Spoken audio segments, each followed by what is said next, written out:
So hey friends, this is Mili and welcome back to my channel. आज की कहानी की शुरुआत होते ही हम इस कहानी की हीरोइन को देखते हैं जो एक डिनर पार्टी में पीपा बजा रही थी और उसको ये करने के लिए उसका फियांसे ही बोला था। और वो किस लिए? तो उसके फियांसे का सिर्फ इतना मन था कि हमारे हीरोइन उसके अंकल को अच्छे से ग्रीट कर पाए। और उसके अंकल कोई नॉर्मल आदमी नहीं थे, वो फू फैमिली के सोल इंचार्ज भी थे और जायचंग के डीमन भी। मतलब वो इतना खतरनाक थे। वैसे उसके अंकल पार्टी में पहुंच चुके थे और वो अपने अंकल को बहुत अच्छे से बता रहा था कि ये उसकी फियांसे है जिसका नाम वेंशी है। और वैसे तो वो बहुत ही ज्यादा बोरिंग है, पर उसको पीपा बजाने अच्छे से आता है, तो मैंने ही उसे कहा है बजाने के लिए ताकि आपको अच्छा लगे। तो आप सेटिस्फाइड है क्या? अब सेटिस्फाइड तो तब हो गए ना जब वो सुन पाएंगे। पर वो सुनेंगे क्यों नहीं? तो वो इसलिए क्योंकि उसके इंस्ट्रूमेंट का स्ट्रिंग टूट जाता है। अब ये देख के तो सबका दिमाग खराब हो जाता है। उसको भी बहुत ही ज्यादा गुस्सा आता है। वो अपने अंकल को कहता है कि आप चिंता मत कीजिए, मैं ध्यान रखूंगा कि अगले बार से ये वो इंस्ट्रूमेंट कभी बजा ही ना पाए। या फिर एक काम करिए ना, आप खुद से उसको सबक सिखा दीजिए। अब इस बात पे उसके अंकल के असिस्टेंट कहते हैं कि तुम अपनी वाइफ को सभी के सामने ह्यूमिलिएट करना चाहते हो, तुम फू फैमिली का रेपुटेशन बर्बाद करोगे, तो सबक तो तुमको सिखाना चाहिए। वैसे ये सारा वर्ड अंकल कहना चाहते थे, पर उनके एंड से उनके असिस्टेंट कहते हैं। वो कुछ नहीं कहते, वो तो वहाँ से जाने लगते हैं। पर वेंशी को उस टाइम पे वहाँ पे ले आया जाता है। अब उनको देख के वो उनकी तरफ भागती है, पर वो तो साइड हो जाते हैं, तो वो गिर जाती है। हाँ, इस हरकत की वजह से बाकी लोग उसको भला बुरा कहते हैं, पर उसको कोई फर्क नहीं पड़ता। उधर मिस्टर फू जाते हैं तो उनको उनके पॉकेट में कुछ तो मिलता है जो कि वेंशी का था और वही रखी थी डेफिनेटली, पर इस बात से वो कुछ भी रिएक्ट नहीं करते। इधर वेंशी आती है अपने फियांसे के पास, तो वो तो किसी और ही लड़की में व्यस्त था। हाँ, वो लड़की कहती भी है कि तुम्हारी फियांसी आई है, इसको अच्छा नहीं लगेगा, पर वो कहते हैं कि इसको क्या अच्छा नहीं लगेगा, इसकी माँ बीमार है, इसको तो मुझसे पैसे चाहिए उनका ट्रीटमेंट के लिए। अगर मेरे पापा इसे शादी करने के लिए नहीं कहते मुझे, तो मैं कहाँ इससे शादी करने वाला था। अब ये सब सुन के वेंशी को खराब तो लगता है, पर वो कुछ कहती नहीं है। वो बस इतना कहती है कि ये जगह साउंड प्रूफ नहीं है, तो तुम लोग बेडरूम में जा सकते हो। इस बात पे उसका फियांसे कहते हैं कि कितनी अजीब है, इसको गुस्सा भी नहीं आता मुझे किसी और लड़की के साथ देख के। अब डेफिनेटली वो ये बकवास करके जो कर रहा था उसमें बिजी हो जाता है, पर वेंशी के दिमाग में कुछ और ही खिचड़ी पक रहा था और जो वो चाहती थी वो पूरा करने के लिए वो कोशिश करना शुरू कर भी दी थी वैसे। तब ये सब बात करके वो वहाँ से जाते रहती है। तब मिस्टर फू की तरफ से उसके लिए कुछ चीज आता है। वो खोल के देखती है तो पता चलता है कि ये तो उसका वही कपड़ा है जो वो उनको दी थी। इधर उसका फियांसे तब तक कहते रहता है कि अंकल से पर्सनली जाके माफी मांगना और उनको अच्छे से सर्व करना, क्योंकि वो आदमी बहुत ही ज्यादा खतरनाक है। तो अब ठीक है, वो वैसा ही करती है। 2 तरीके का चाय लेके पहुंच जाती है मिस्टर फू के पास। वहाँ पे उसकी बातों से साफ साफ पता चल रहा था कि वो मिस्टर फू में इंटरेस्टेड है। वो उनको सिड्यूस करने की भी कोशिश करती है, जो कि डेफिनेटली मिस्टर फू को पता चल रहा था। वो उससे कहते भी है कि तुम सभी आदमी को ऐसे ही सर्व करती हो क्या? वो कहती है बिल्कुल नहीं, सब में और आप में अंतर नहीं है क्या? वो कहते भी है कि काफी ब्रेव नहीं हो तुम। इस बात पे वो कहती है कि आप भी तो ऐसा ही चाहते हैं ना, वरना मुझे तो कब के निकाल दिया जाता। अब ये सब जब बात चल ही रहा था, तभी पीछे से आवाज आता है उनके असिस्टेंट का। वो मिस्टर फू को कहता है कि गो फैमिली का बेटा आपके साथ क्लब में कार्ड्स खेलना चाहता है कल रात को। अब ये सुन के वो भी आगे कुछ नहीं कहती, वो उनको चाय एंजॉय करने का कह के चली जाती है। वहाँ से बाहर जाती है तो उसका फियांसे उसका वेट कर रहा था। वो पूछता है कि अंकल क्या बोले? वो कहती है कि शायद अभी भी गुस्सा है, पर मैंने सुना है कि वो कहीं तो कल जाने वाले हैं। अब कहाँ? तो जिनियन क्लब। तो अब नेक्स्ट स्टेप वो भी पहुंच जाता है उसको लेके वहाँ पे उसको उसका दोस्त मिलता है। हाँ, उसका दोस्त को पता चलता है कि वेंशी उसके फियांसे है। वो पूछता भी है कि तुम अपने फियांसे को लेके आए हो यहाँ पे, जिसपे वो कहता है कि मुझे डीलर्स कार्ड्स डील करते हैं तो अच्छा नहीं लगता है, तो अगर मेरी फियांसे करेगी तो कितना मजा आएगा। और इस बात से तो उसका फ्रेंड भी बहुत ज्यादा एक्साइटेड हो जाता है। वो जाना नहीं चाह रही थी, पर वो उसको जबरदस्ती भेजता है, तो वो वैसा ही करती है। एक एक करके उन दोनों को कार्ड डिस्ट्रीब्यूट करने लगती है। बाहर तब तक मिस्टर फू भी आ जाते हैं। उनका असिस्टेंट का नजर पड़ जाता है वेंशी पे, मतलब वो कार्ड्स डील कर रही है। ये बात वो बताते हैं मिस्टर फू को, और इस चक्कर में उन लोग को ये भी दिख रहा था कि उसका एडवांटेज लिया जा रहा है। इधर वो लोग अंदर गेम खेल रहे थे, बार बार ईश्वन ही जीत रहा था। इस चीज से उसको तो बहुत मजा आ रहा था, पर उसके दोस्त को बहुत ही ज्यादा गुस्सा आ रहा था। वो तो सब कुछ हार चुका था, इसीलिए वो उठ के जाने लगता है, पर ईश्वन उसको रोकता है। वो कहता है इस बार कुछ बड़ा लगाते हैं, अगर मैं जीता तो चिप्स डबल लूंगा, और अगर मैं हारा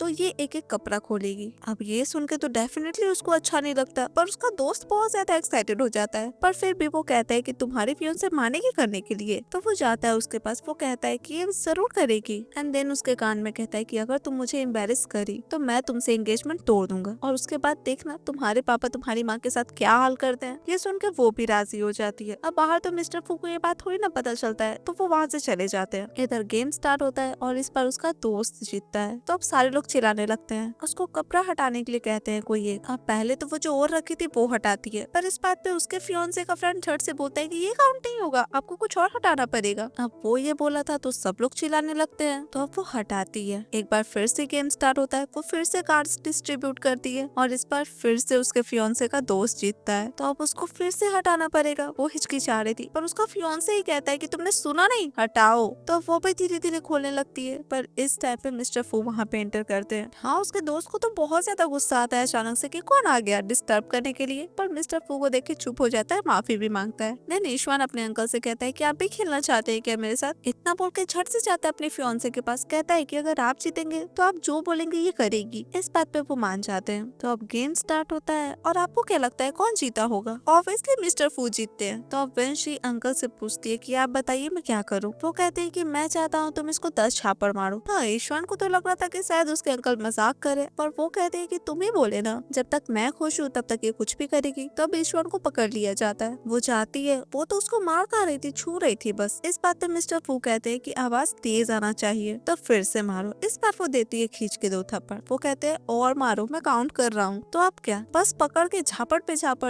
झापड़ लगाते जाती है। तो इतना होने के बाद अंकल तो बाहर चले जाते हैं। वो भी पीछे पीछे जाती है। मिस्टर फू को थैंक यू बोलती है, क्योंकि आज अगर वो नहीं होते तो पता नहीं उसके साथ क्या हो जाता। इस बात पे वो कहते हैं कि तुम सब कुछ खुद ही की हो ना। हाँ, वेंशी तो ना समझने का नाटक कर रही थी, पर वो कहते हैं कि मैंने सब कुछ अपनी आंखों से देखा है। तुम जानबूझ के ईशवान को वो सब कार्ड्स दे रहे थे जिसकी वजह से वो हार जाए, ताकि तुमको फोर्स किया जाए कपड़े निकालने के लिए। और तुमको शुरुआत से ही पता था कि मैं वहाँ पे था, और तुम ये सब इसीलिए की ताकि मैं तुम्हें आके बचा पाऊँ। सही कहा ना मैंने? वो कहती है ये सब कुछ जानते हुए आप मुझे बचाने आए, तो मैं ये सोच सकती हूँ कि आप मुझे अलग ट्रीट करते हैं। वो कहते हैं कि तुम शुरुआत से ही मेरे करीब आना चाहती हो, बताओ क्यों, क्या चाहिए तुमको? अब वैसे तो वो सबसे हाईएस्ट ब्रांच पे जाना चाहती थी, जो कि मिस्टर फू थे, पर ये वो थोड़ी बोल सकती थी। वो बस कहती है कि मैं आपको चाहती हूँ। हाँ, उनको भरोसा तो नहीं होता, पर वो एक मार्कर निकालती है, अपना नंबर उनके हाथ में लिखती है और कहती है कि जब मिस कीजिएगा तो कांटेक्ट कर लीजिएगा, या फिर किसी का साथ चाहिए होगा तब भी कांटेक्ट कर सकते हैं। इतना बोल के वो चली जाती है। अब यहाँ से सीन शिफ्ट होता है ईशवान की माँ पे। वो अपने बेटे की चोट पे मरहम लगा रही थी और विंशी भी वहीं पे थी वैसे। तो अब ईशवान की माँ को उसपे बहुत गुस्सा आता है, क्योंकि एक तो वो इस घर के लायक नहीं थी, पर फिर भी उनके बेटे से उसका शादी हो रहा था, और वो उनके बेटे को इतना मारी जिससे उसका ऐसा हालत हो गया। तो मार खाना तो उसको भी बनता है ना। तो वो उसको मारने जा ही रही थी, तभी विंशी का फोन बजता है। ईशवान की माँ झट से कॉल पिकअप करती है। तब पता चलता है कि मिस्टर फू का कॉल था। तो अब उन लोगों में क्या बात होता है ये तो हमें नहीं पता, पर पहले वो बात करके कॉल काटती है। शॉक तो थी थोड़ा सा, क्योंकि उसके फोन पे मिस्टर फू का कॉल आया था, पर जो भी हो, जो बात हुआ था वो बताती है। वो कहती है कि मिस्टर फू कल बिजनेस डिनर पे जाने वाले हैं रात को, तो वो चाहते थे कि ईशवान में उस डिनर पे जाए, पर वेंशी को लेके। ये सुन के वेंशी बहुत ज्यादा खुश हो जाती है, क्योंकि उसको लग रहा था कि उसका प्लान काम कर रहा है, और उसके फियांसे को लग रहा था कि उसके अंकल उसके बारे में सोच रहे हैं। अब जो भी गलत फहमी में वो जी रहा हो, पर वो वेंशी को तो अपने साथ लेके ही जाएगा। और वैसे उसकी माँ भी वेंशी को कहती है कि अच्छे से ड्रेसअप होके जाना, अंकल को इम्प्रेस भी तो करना है ना। अब ये करना तो वो चाहती ही थी, और वो अच्छे से ड्रेसअप होके कल के पार्टी में जाती भी है। सीधे मिस्टर फू के पास जाती है। वो उसको कहते हैं कि आज बहुत अलग तरीके से ड्रेसअप हुई हो। वो कहती है क्योंकि आपने मुझे बुलाया है, तो ऐसे तो तैयार होना ही था। पर आप बताइए, आप मेरे साथ सोना भी चाहते हैं क्या? अब ये सुन के मिस्टर फू पहले तो ईशवान को देखते हैं, और देन उसको कहते हैं कि तुम्हारा फियांसे यहीं पे है, उसके सामने तो मुझे ऐसे बोल रही हो, डर नहीं लगता अगर उसको पता चल गया तो? वो कहती है आप है ना सीक्रेट रखने के लिए। इस बात पे वो कहते हैं कि तुम मेरी सीक्रेट लवर बनना चाहती हो। वो कहती है आप नहीं चाहते क्या? इतना बोल के उनका हार्ट बीट चेक करती है, जो कि बहुत फास्ट था। तो वो कहती है फिर हार्ट बीट क्यों फास्ट है इतना? अब इसके आगे कुछ और बात हो इससे पहले लाइट कट जाता है। ईशवान भी अपने फियांसे को ढूंढने लगता है, पर वो तो कहीं और ही बिजी हो जाती है, और इस मौके का अच्छे से फायदा उठाती है। वैसे मिस्टर फू भी कोई कम नहीं थे, और ऐसा लग रहा था कि ईशवान तो उन लोग को देख ही लिया है, पर ऐसा कुछ नहीं होता। जब लाइट आता है तो वहाँ पे तो मिस्टर फू अकेले खड़े रहते हैं। वो उनसे पूछता है कि आप वेंशी को देखिए है क्या कहीं? वो कहते हैं मैं क्यों देखूंगा उसको। अब बात भी सही था, वो चला जाता है वहाँ से। पर तब मिस्टर फू एक रूम की निकालते हैं, और ये उनको वेंशी दी थी। वो इस रूम में वेट कर रही है ये बोल के। तो आपको क्या लगता है वो उस रूम में जाएंगे? डेफिनेटली जाएंगे। वो जाते हैं, पर अनफॉर्चुनेटली वेंशी उनको वहाँ पे मिलती ही नहीं है। वो तो पहले ही वहाँ से निकल चुकी थी, और ये देख के उनको बहुत ही ज्यादा गुस्सा आता है। पर वो कहीं ऐसा वैसा जगह नहीं गई थी, वो हॉस्पिटल आई थी अपनी माँ को देखने के लिए, क्योंकि उसको कॉल गया था कि उसकी माँ का तबीयत बहुत ही ज्यादा खराब हो गया है। अब आती तो है चेक करने, पर उसकी बात तो नजर ही नहीं आ रही थी उसको कहीं पे। हाँ, साइड में उसके पापा नजर आ रहे थे अपनी मिस्ट्रेस के साथ। वो उनसे पूछती है कि मेरी माँ कहाँ है। इस बात पे तो उसको एक थप्पड़ मुँह मार देते हैं, इसलिए क्योंकि वो चाहते थे कि उनके बगल में जो लेडी है वेंशी उनको माँ बोले। हाँ, वो ऐसा नहीं चाहती थी, पर उसके पापा उसको डांटते भी है, और साथ में वो लेडी भी कोई अच्छे से ट्रीट नहीं करती उसको। पर वेंशी कुछ नहीं बोल सकती थी, क्योंकि उसकी माँ उन्हीं लोग के कब्जे में थी। तो वो उनसे प्यार से पूछती है कि माँ कहाँ पे है, उनका इलाज होना जरूरी है, उनका तबीयत बहुत ही ज्यादा खराब है। पर उसके पापा कहते हैं कि 3 मिलियन का खर्च होगा, तो जाओ जाके अपने फियांसे से पैसा लेके आओ पहले, उसके बाद देखा जाएगा। इतना बोल के वो लोग निकल जाते हैं। तो अब वो जल्दी से अपने फियांसे को कॉल करती है। पहले तो वो उसी पे बरस जाता है कि आधी रात को गायब हो गई, चीट करी हो क्या मुझे। वो कहती है माँ बीमार है, हॉस्पिटल में हूँ, तो मुझे कुछ पैसा उधार दे सकते हो, मुझे माँ के मेडिकल बिल के लिए चाहिए। वो कहता है कि तुम सिर्फ पैसों के लिए हो ना मेरे साथ, ठीक है ऐसा कैसे रहेगा, मेरे साथ कुछ टाइम स्पेंड करो, उसका मैं तुम्हें 1 मिलियन दूंगा, फिर ऐसे ही ऐसे करते करते 3 मिलियन तो हो ही जाएगा। ये सुन के उसको बहुत बुरा लगता है, वो रोती भी है, फिर अपने आप को संभालती है और उसको उसी की भाषा में जवाब देती है। वो कहती है कि मेरे हिसाब से तुम्हारा इतना एबिलिटी भी नहीं है कि तुम 3 मिलियन तक चल पाओ। हाँ वो बकवास करता रहता है ये सुन के, पर वो कॉल कट कर देती है। एंड देन खुद ने कहती है कि जब बिकना ही है तो ऐसे इंसान के पास क्यों ना बिका जाए जिसके पास पावर एंड पोजीशन सबसे हाई है। उधर मिस्टर फू पेंटिंग कर रहे थे, उनको मन नहीं लग रहा था, सिर दर्द दे रहा था, तो वो बैठ जाते हैं और उनका सिर आके दबाने लगती है विंची। हाँ उसको देख के वो सामने लाते हैं, पर फिर भी वो उनको सीड्यूस कर रही थी। इस बात पे उनको गुस्सा आता है, वो अपना गुस्सा जताते हैं उससे, क्योंकि वो तो गए थे ना उस रूम में, पर वो थी ही नहीं। ये बात वो उसको बोलते हैं। अब ये सुन के उसको समझ में आ रहा था कि मिस्टर फू नाराज तो है, तो माफी तो उसको मांगना ही पड़ेगा। तो वो अपनी स्टाइल में माफी उनसे मांगना चाह रही थी, पर वो उसको मना करते हैं। वो उसको कहते हैं कि सच सच बताओ तुमको मुझसे चाहिए क्या। वो कहती है मैंने कहा ना मुझे आप चाहिए। अब इतना बोल के करीब आ ही रही थी, इतनी देर में उसके फोन पे मैसेज आता है और ये मिस्टर फू देख लेते हैं। तो उनको समझ में आ जाता है कि विंची को वो नहीं चाहिए, बस पैसा चाहिए। तो वो कहते भी है कि ईश्वर तुमको पैसा नहीं दे रहा है इसलिए मेरे पास आई हो। वो कहती है कि उस पर टीचर के पास कितना ही पैसा है देने के लिए, आप बताइए आप मुझे कितना दे सकते हैं। ये सुन के वो फिर उसको हटाते हैं। देन कहते हैं कि तुम मेरा पेंटिंग बर्बाद कर दी, तुमको कंपनसेट करना पड़ेगा। अब वो कैसे, वो पूछती है। वो कहते हैं कपड़ा हटाओ, जो तुम बर्बाद की हो उसे मुझे पेंट करना है। अब ये करने के लिए वो हिचकिचा रही थी, पर वो फिर भी करती है और जैसा कि वो बोले थे वो ड्रॉ करते हैं। हाँ बाहर उस टाइम तक ईश्वर आ जाता है, ये देख के वो जल्दी से भागने के चक्कर में रहती है, पर वो उसको वैसे ही रोकते हैं। अब थोड़ी देर में वो आ तो जाता है अंदर, पर फॉर्चुनेटली वो विंची का चेहरा नहीं देख पाता, बस अपने अंकल को एक लड़की के साथ देखता है उस हालत में। तो वो पीछे घूम जाता है। वो उनको कहता है कि वो विंची को ढूंढते हुए आ गए यहाँ पे, वो उनको डिस्टर्ब नहीं करना चाह रहा था। अब इतना तो बोलता है, ये साथ में अपने फियांसे का बुराई भी करता है, कहता है कि वो तो इतनी बेकार है कि उसको टच भी कौन ही करेगा। अब इसका मतलब अंकल समझ जाते हैं कि इन दोनों के बीच में कुछ भी नहीं हुआ है, मतलब वो जो भी कर रही है अपनी माँ की वजह से कर रही है, ये वो समझते हैं, मतलब शायद उनको पता था। पर फिर ये भी कहता है कि इस लड़की का आवाज विंची के जैसा ही लग रहा है और फिगर भी।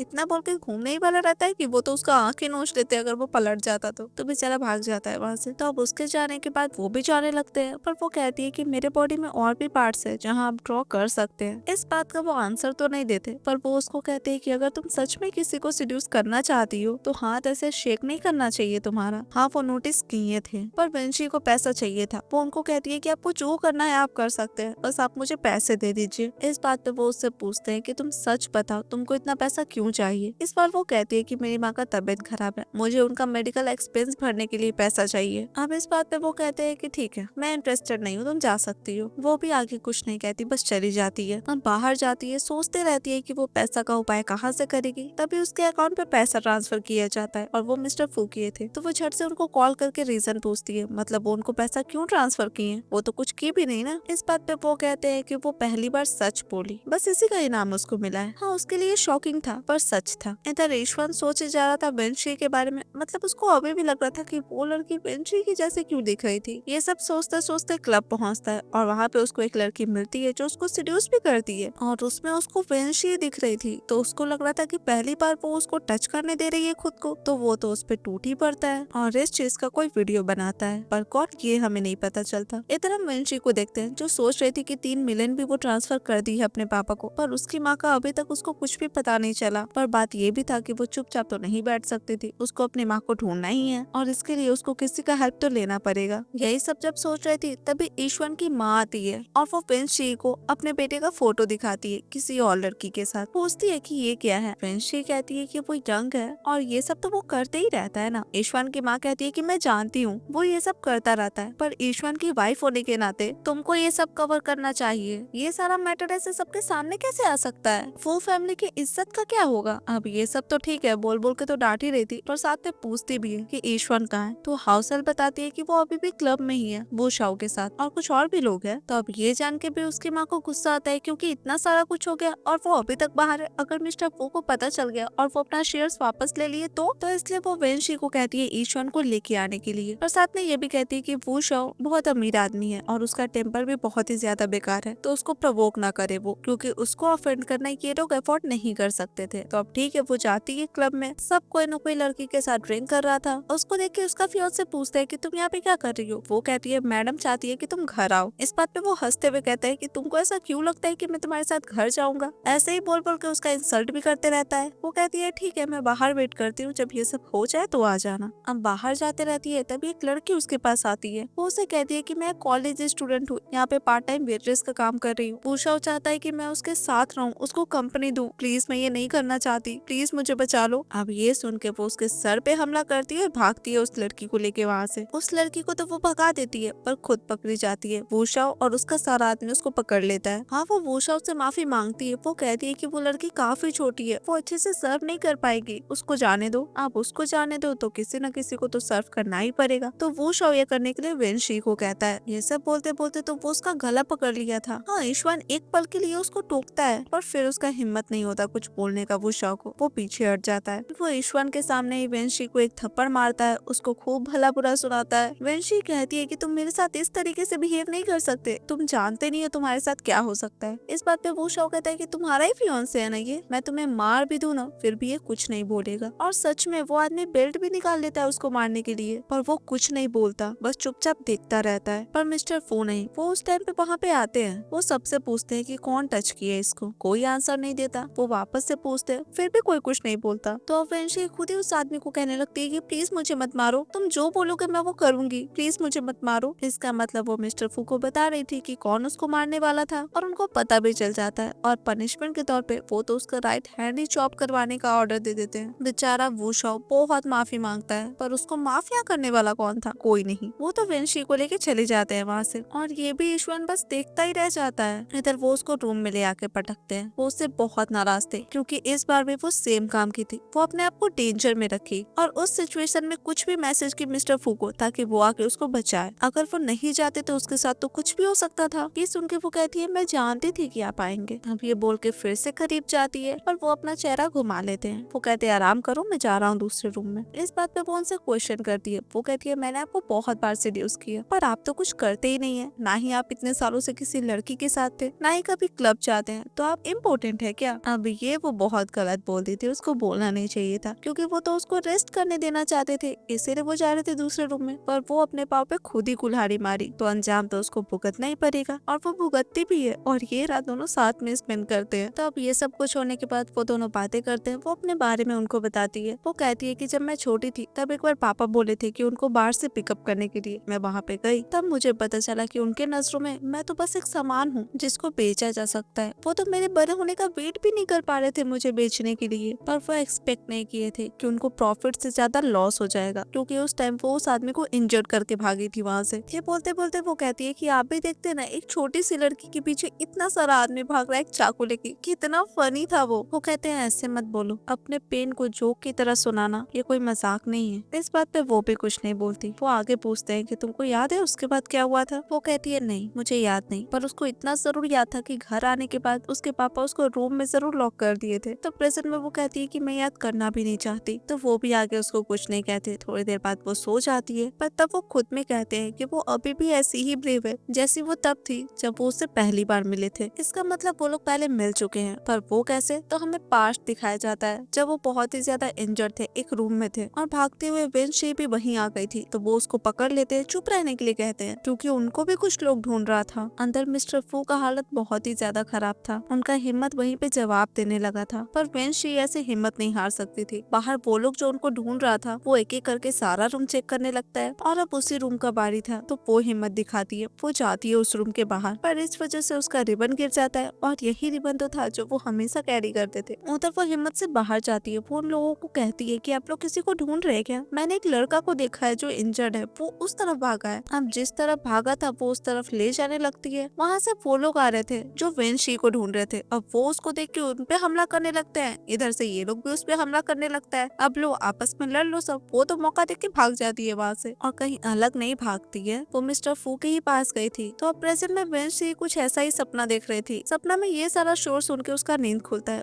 उसको भी अजीब लगता है कि बहुत दिन बाद इतना पास्ट का वो सपना देखी है, पर फिर भी इस बात का खुशी था कि मिस्टर फू अब उसके बारे में सोचते हैं, मतलब उन पे उसका कब्जा तो हो गया है। इधर मिस्टर फू किसी से बात कर रहे थे, उनको बताया जाता है कि वो आदमी जिसके चेहरा पे एक कट मार्क था वो जेल से भाग चुका है, तो अब उनको संभल के रहना पड़ेगा क्योंकि वो आदमी उन पे हमला कर सकता है। अब इस टाइम तक तो वो उनके पीछे आ ही चुकी थी। वो उसको देखते हैं, वो उसको गोद में उठाते हैं, पहले तो उसको स्लीपर्स पहनाते हैं, उसके बाद कॉल कट करते हैं, उसको ब्रेकफास्ट करने के लिए कहते हैं और साथ में ये भी कहते हैं कि ड्राइवर तुमको घर पहुंचा देगा तुम्हारे ब्रेकफास्ट करने के बाद। तो वो बैठती है कुछ खाने के लिए, उसका बाल खुला हुआ था तो वो अपने हाथ का रिबन खोल के उसको बांधने लगते हैं, पर वो कहती है कि आप ऐसे लड़की का सामान लेके हमेशा क्यों घूमते हैं। अब वो कुछ आगे बोले इससे पहले वो खुद ही कहती है कि रहने दीजिए, मैं जानती हूँ सबका बैक स्टोरी होता है, मैं नहीं पूछूंगी और इतना सीरियसली लेने का कोई जरूरत भी नहीं है। अब ये सुन के उनको अच्छे से समझ में आ जाता है कि उसको कुछ याद नहीं है, तो वो बांधते भी नहीं है रिबन और साथ में कहते भी कि घर चली जाना खुद से, मुझे और भी काम है, इतना बोल के वो चले जाते हैं। अब उसको समझ में तो नहीं आता कि वो कर क्या दी ऐसा, पर वो भी कुछ नहीं बोलती, घर आ जाती है। घर आती है तो ईश्वर उससे पूछता है कि रात भर घर नहीं आई, कहाँ थी तुम, और ये कपड़ा भी वो सेम नहीं है जो तुम कल पहनी हुई थी, तुम अंकल के साथ सोई थी।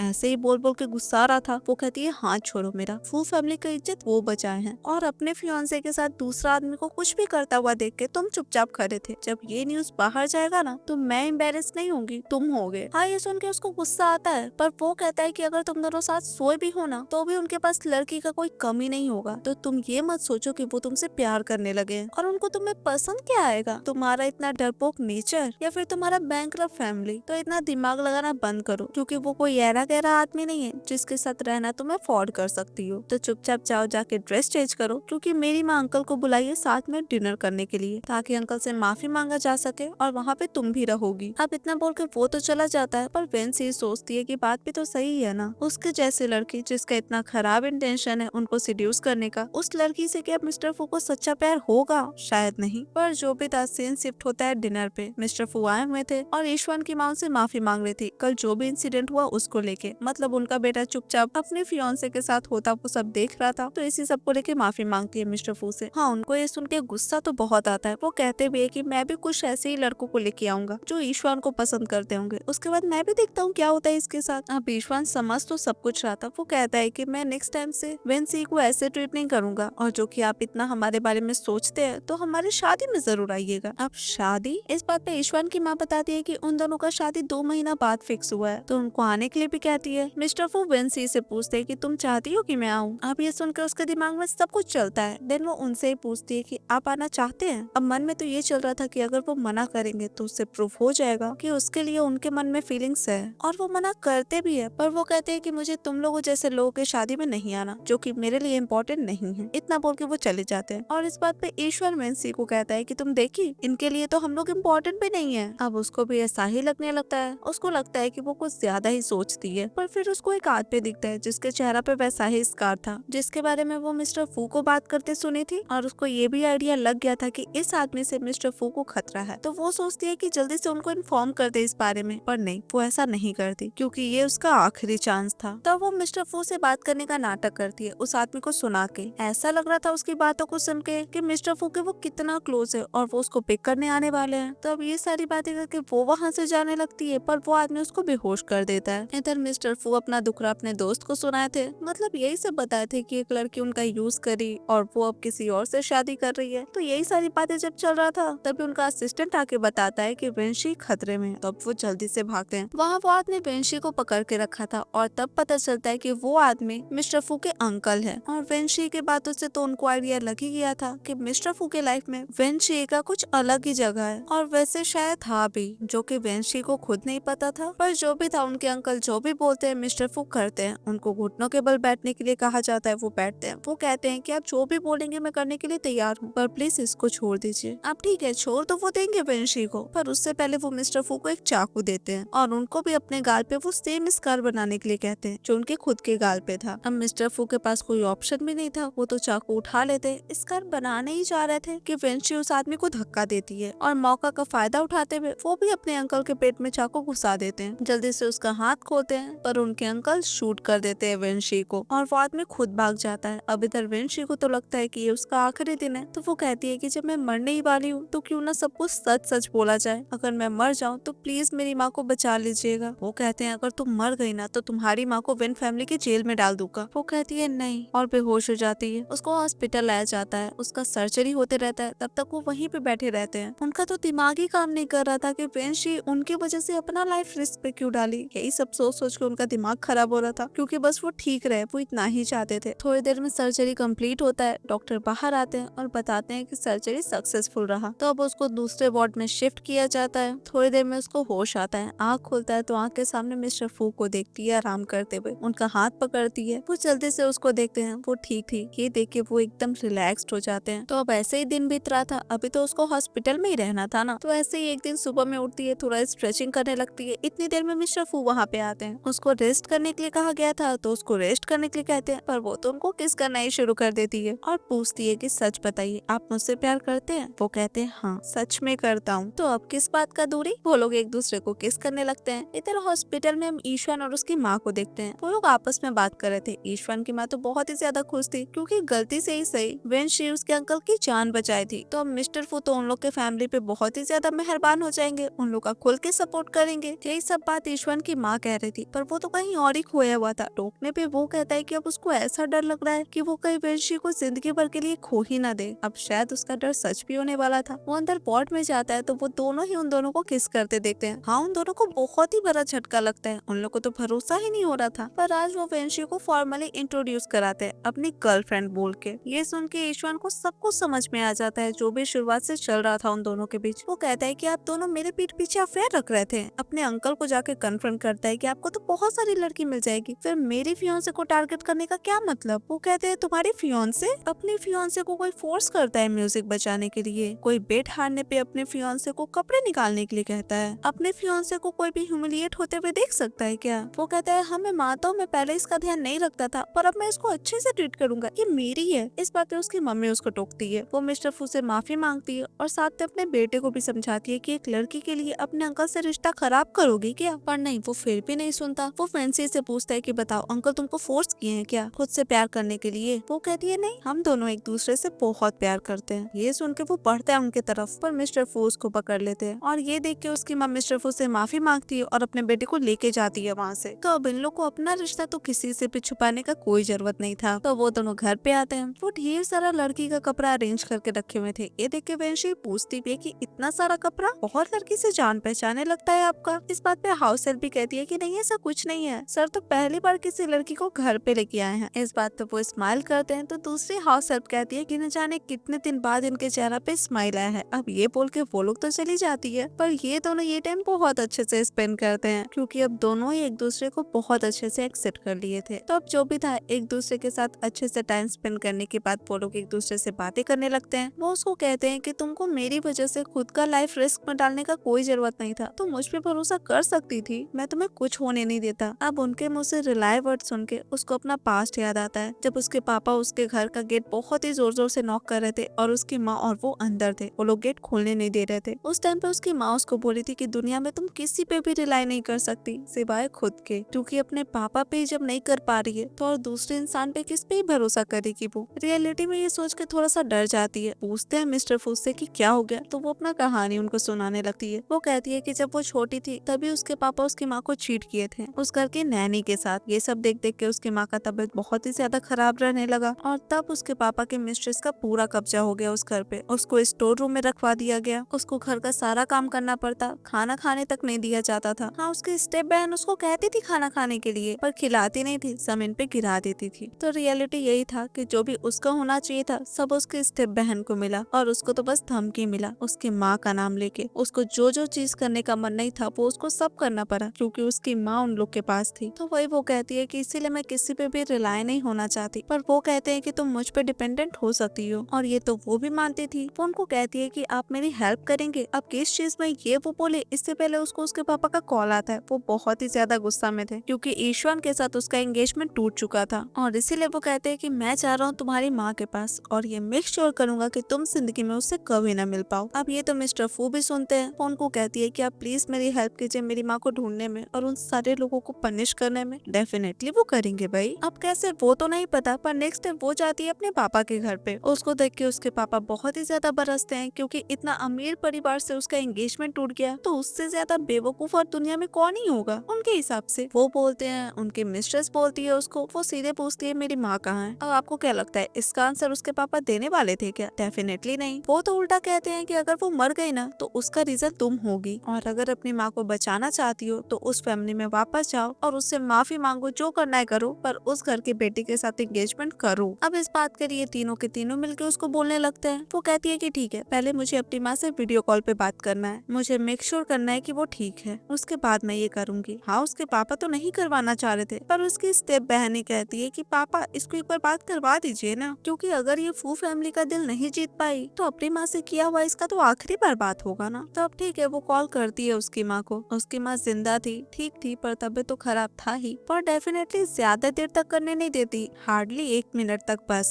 और उसके बाद फिर से उसके पापा उसको कहने लगते हैं फू फैमिली में जाने के लिए, शादी करने के लिए, मनाने के लिए। उसके स्टेप में और स्टेप बहन तो उसके कैरेक्टर पे भी सवाल उठाने लगती है। कहती है कि ये तो पता नहीं बहुत ज्यादा कसिनो और क्लब्स में जाने लगी है, पता नहीं क्या क्या करती है। अब ऐसे ही कर करके दिमाग खा रही थी तो वो कहती है कि हाँ तुम लोग सही बोल रहे हो, मेरे लाइफ में उससे भी बड़ा कोई आया है। अब ये सुन के तो वो लोग अच्छा खासा हंसने लगती है, क्योंकि उनके हिसाब से तो ये जोक ही था। इनफैक्ट उसकी स्टेप बहन तो उसके फोन में मिस्टर फू का नंबर भी देखती है, मैसेज भी देखती है, फिर भी उसको मजाक ही लग रहा था। मजाक मजाक में वो उसकी माँ का भी इंसल्ट करने लगती है। इस बात पे वो उसको एक थप्पड़ देती है। अब ये उसको डाइजेस्ट तो इजीली होता नहीं है, तो वो भी हाथ उठाने लगती है, पर उसके पापा उसको रोकते हैं। वो वेंशी से पूछते हैं कि सच में ईश्वन के अंकल तुम्हारे साथ है, तुम झूठ तो नहीं बोल रही हो ना? पर उसकी स्टेप माँ कहती है कि ऐसा हो ही नहीं सकता, मिस्टर फू सेकंड हैंड प्रोडक्ट कब से यूज करने लगे। इस पॉइंट पे मिस्टर फू आते हैं वहाँ पे, और वो ये कंफर्म कर देते हैं कि उन दोनों का रिश्ता क्या है। ये देखने के बाद भी उसकी स्टेप माँ को ज्यादा ही बुराई कर रही थी वेंशी का, जो उनको डेफिनेटली पसंद नहीं आता। पर इस बात के लिए उसके पापा उनसे माफी मांगते हैं। पर इस पॉइंट पे वेंशी मिस्टर फू को कहती है कि आप आए ही हैं तो डिनर यहीं पे कर लीजिए, वैसे भी aunt Shao brown sugar eggs बहुत अच्छा बनाती है, तो आपको ट्राई करना चाहिए। तो अब ठीक है, वो भी मान जाते हैं। उसके स्टेप माँ चली जाती है किचन में बनाने के लिए, पर अपने हस्बैंड को लेके जाती है और अपनी प्यारी बेटी को कहती है मिस्टर फू का ध्यान रखने के लिए।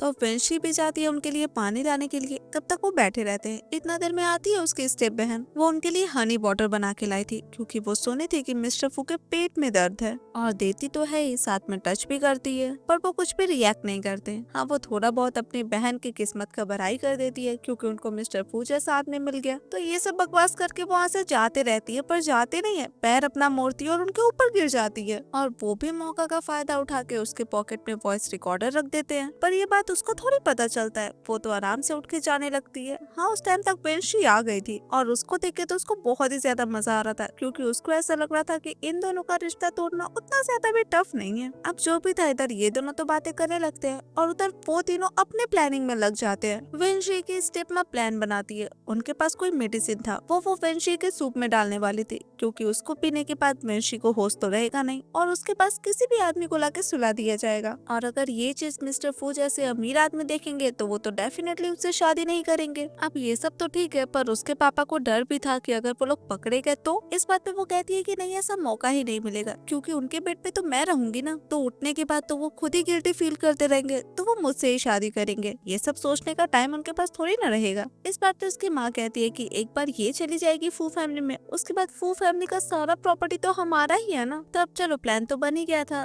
तो अब एग्जीक्यूट भी किया जाए। रात में डिनर का टाइम आता है। वेंशी की स्टेप बहन उनको खाना सर्व करती है। उसकी माँ तो कहती भी है कि इसको बहुत पसंद था बचपन में, मतलब वेंशी को, और वो हमेशा सबसे पहले खा लेती थी। इस बात पे वेंशी कहती है कि हाँ, पहले तो खा लेती थी, पर उसकी वजह से पिटाई भी खाना पड़ता था। अब इस बात पे तो उसकी स्टेप माँ थोड़ा सा रोध होगी एक्टिंग कर लेती है उससे माफी मांगने का, पर फिर उसको भी कहती है खाना खाने के लिए, और वेंशी तो खाना शुरू भी कर देती है, पर मुंह में नहीं रखती। वो कहती है कि मैं बहुत लेजी हूँ और नाटक नहीं होगा मुझसे। अब उसके कहने का क्या मतलब था? तो वो कहती है कि नाटक के हिसाब से मुझे ऐसा प्रिटेंड करना चाहिए कि मुझे कुछ पता ही नहीं है, मुझे ये खाना खाना चाहिए और उसके बाद बेहोश हो जाना चाहिए था, और उसके बाद आप किसी और आदमी को मेरे बगल में लाके सुला देंगे, और इस तरीके से हम दोनों का रिश्ता अच्छा खासा तुड़वा देंगे, राइट? ये सुन के वो लोग थोड़ा सा ड्रामा करते हैं कि क्या बोल रही हो तुम, हमें तो कुछ भी समझ में नहीं आ रहा। पर देन वो निकालती है वॉइस रिकॉर्डर और पूरा रिकॉर्डिंग वो लोग को भी सुनाती है, जिससे उन लोग का खुद का प्लानिंग उन लोग को सुनाई देता है। हाँ, उसके स्टेप मार लेने का ट्राई करती है, पर वो थोड़ी ना देने वाली थी। वो उन लोग को बताती है कि आप लोग के खिलाफ एविडेंस भी मिल चुका है, और वैसे ये सब हमारा प्लानिंग था, और मेरी माँ वो भी मिल चुकी है, और उनको सेफ जगह भेज भी दिया गया है। अब वो कैसे? तो वो ऐसे कि जब वो अपनी माँ को देख रही थी तो सिर्फ वो नहीं देख रही थी, उसके हस्बैंड भी देख रहे थे, यानी कि मिस्टर मिस्टर फू, और उनका आदमी तो था ही पता लगाने के लिए, तो ये काम डेफिनेटली वही करे हैं। तो अब वो लोग माफी तो मांगते ही हैं, पर इसका कोई फायदा नहीं था क्योंकि पुलिस आता है और उन लोग को लेके जाते हैं। तो अब इतना बड़ा काम किए थे तो कुछ पर्सनल टाइम तो स्पेंड करेंगे ही ना। तो इसी टाइम वो लोग थोड़ा सा बात भी करते हैं। वो उनसे कहती है कि आपको तो सब कुछ पता था मैं क्या क्या करने वाली हूँ, फिर भी आप मेरे लिए इतने अच्छे क्यों हैं? वो कहते हैं क्योंकि तुम ऐसे नहीं हो जैसा तुम बोलती हो। अब वो ये क्यों बोले थे, क्योंकि उनको तो याद था ना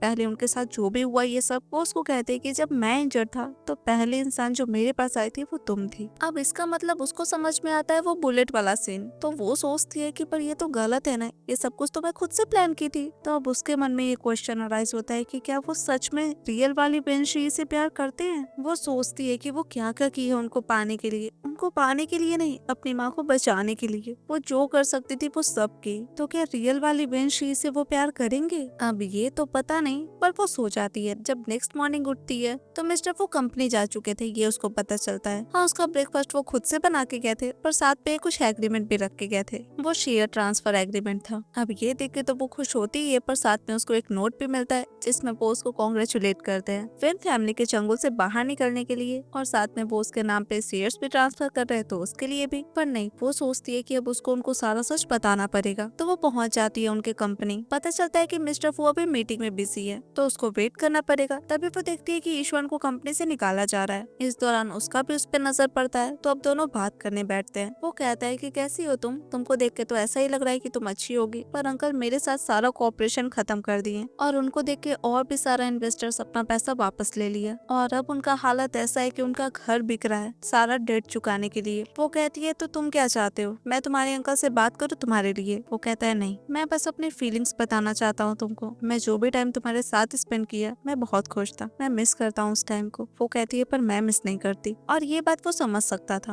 वो कहता है कि मैंने तुम्हारे साथ बहुत कुछ गलत किया। जब हम अलग हुए तो मैंने सोचा इस बारे में, पर मैं तुमसे बहुत प्यार करता था। जब तुम पहली बार आई थी घर पे तो मेरे मन में तो तुम्हारे लिए फीलिंग्स था, पर मुझे ये अच्छे से पता था कि तुम मेरे लिए कुछ फील नहीं करती, इसलिए मैं दूसरी लड़की के पास गया ताकि तुमको जेलस फील करवा पाऊँ। मैं बस चाहता था कि तुम मुझे नोटिस करो। वो लड़की जिसके साथ मेरा फोटो कोई ऑनलाइन पोस्ट कर दिया था उसके साथ भी बस मैं इसीलिए था क्योंकि वो लड़की तुम्हारे जैसी दिखती थी। मतलब इन शॉर्ट पोस्ट से कहना चाहता था कि वो उससे प्यार करता था, पर पोस्ट को याद दिलाती है कि वो जो भी उसके साथ किया है उसको प्यार तो डेफिनेटली नहीं करते हैं, और उस लड़की का बहुत ही बैड लक होगा जिससे वो सच में प्यार करेगा। अब ये सुन के वो गर्मा जाता है। वो अपने अंकल के बारे में बोलने लगता है कि और वो तुमको ऐसा क्यों लगता है कि वो तुमसे प्यार करता है? वो कहती है कि मुझे कुछ भी नहीं बताना हम दोनों के बारे में जो भी है, और इतना बोल के वो जाने लगती है मिस्टर फू से मिलने के लिए। पर तब उसको आने लगता है चक्कर और वो हो जाती है बेहोश, क्योंकि अभी जो वो ड्रिंक पी थी उसमें मेडिसिन मिलाया था ईश्वन। अब जब उसको होश आता है तो वो उसको बांध रहा था। वो उसको कहता है कि मैं जानने के लिए बहुत ही ज्यादा उत्सुक हूँ कि उस आदमी को जब पता चलेगा कि जिस तरीके से तुम उसको फंसाई हो वो सब कुछ स्कैम है तो क्या होगा। अब इसका क्या मतलब? तो वो कहता है कि मैंने सब कुछ पता लगवा लिया और मुझे पता है कि तुम किस रीजन की वजह से उसको अप्रोच की थी। तो सोच लो, अगर तुम मेरा प्यार एक्सेप्ट करने के लिए तैयार हो तो मैं उसको कुछ भी नहीं बताऊंगा, पर अगर तुम ऐसा नहीं करोगी तो मैं भी कुछ नहीं कर सकता। अब इतना वो बोलते ही रहता है, तब तक मिस्टर फू वहाँ पे आ जाते हैं, उसको छोड़ने के लिए कहते हैं। वो कहते हैं कि मैं कुछ भी लेके नहीं आया हूँ, ना ही कोई वेपन ना ही कोई लोग, मैं सब कुछ करने के लिए तैयार हूँ पर तुम उसको हर्ट नहीं करोगे। ये सुन के वो हंसते हुए कहता है कि हाँ मैं हर्ट नहीं करूंगा, पर आप जानते हैं कि ये कौन है? ये शुरुआत से आपके पास जाना चाहती थी क्योंकि आप सबसे अमीर है। इसके मन में कोई भी सिंसियर फीलिंग्स नहीं था आपके लिए, और वो बुलेट वाला केस ये सब कुछ ये जानबूझ के प्लान की थी। तो बताइए सच जानने के बाद आप अभी भी इससे प्यार करते हैं? वो कहते हैं मैं सब कुछ जानता हूँ। अब वो कैसे? तो वो उस आदमी को पहले ही पकड़ लिए थे और वो आदमी कह रहा था कि मैं उस लड़की को हर्ट करना नहीं चाह रहा था। इनफैक्ट वो पहले मुझे नोटिस की थी, वो मुझे डिस्ट्रैक्ट की, मैं उसे क्या यूज करूंगा, वो खुद मुझे यूज की ये सब कुछ करने के लिए। अब ये सच तो वो उनको बता देते हैं, पर वो तब भी अपने अंकल को छोड़ते नहीं है। तो प्रेजेंट में वो उसको कहते हैं कि मैं सब कुछ बहुत पहले से जानता हूँ, मैं तो उस दिन इमरजेंसी रूम के बाहर के बोलने का वेट कर रहा था कि मैं तुमसे प्यार करता हूँ, तुमको अपना लाइफ रिस्क में डालने का कोई जरूरत नहीं था। अब ये सुन के ईश्वन बहुत ही ज्यादा गुस्सा आ जाता है, पर वो एक और सच बताते हैं। वो कहते हैं कि वो लड़की जिसके साथ उसका फोटो ऑनलाइन पोस्ट किया गया था वो लड़की मिस्टर फू ही अरेंज किए थे, क्योंकि वो जानते थे कि वो लड़की बेंशी की तरह दिखती है। और उस डिनर पार्टी में जो उसकी मम्मी अरेंज की थी उस पार्टी में भी वो इसीलिए गए थे क्योंकि वो जानते थे कि बेंशी वहाँ पे होगी। वो जानबूझ के उससे गुस्सा भी हुए थे क्योंकि वो जानते थे कि बेंशी ही आएगी उसको मनाने के लिए। तो इसका मतलब वो उनको सीड्यूस की, पर ये प्लानिंग उनका खुद का था।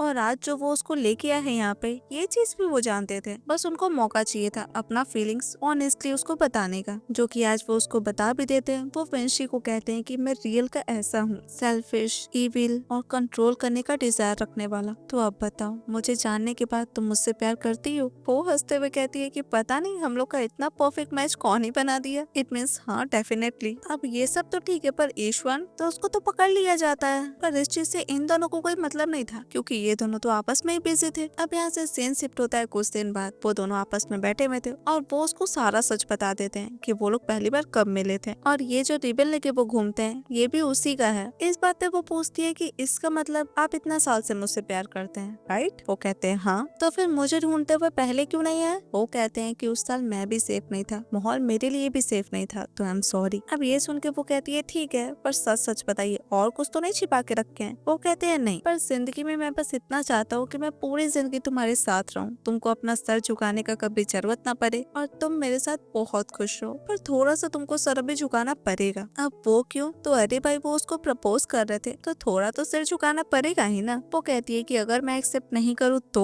इस बात पे वो कहते हैं तो फिर मैं वेट करने के लिए तैयार हूँ, जब तक तुम ना मानो तब तक। पर ऐसा वो कुछ नहीं करने वाली थी, क्योंकि ऑलरेडी वो लोग बहुत दिन वेट कर चुके थे। तो अब हाँ, वो तो उनका प्रपोजल एक्सेप्ट कर लेती है और वो दोनों साथ भी हो जाते हैं, और इसी के साथ ये कहानी यहीं पे खत्म हो जाता है। तो दोस्तों, आपको ये कहानी कैसा लगा आप मुझे कमेंट्स में जरूर बताइएगा। And thank you so much friends for watching this video. मैं आपसे मिलती हूँ अब नेक्स्ट वीडियो में, तब तक के लिए बाय।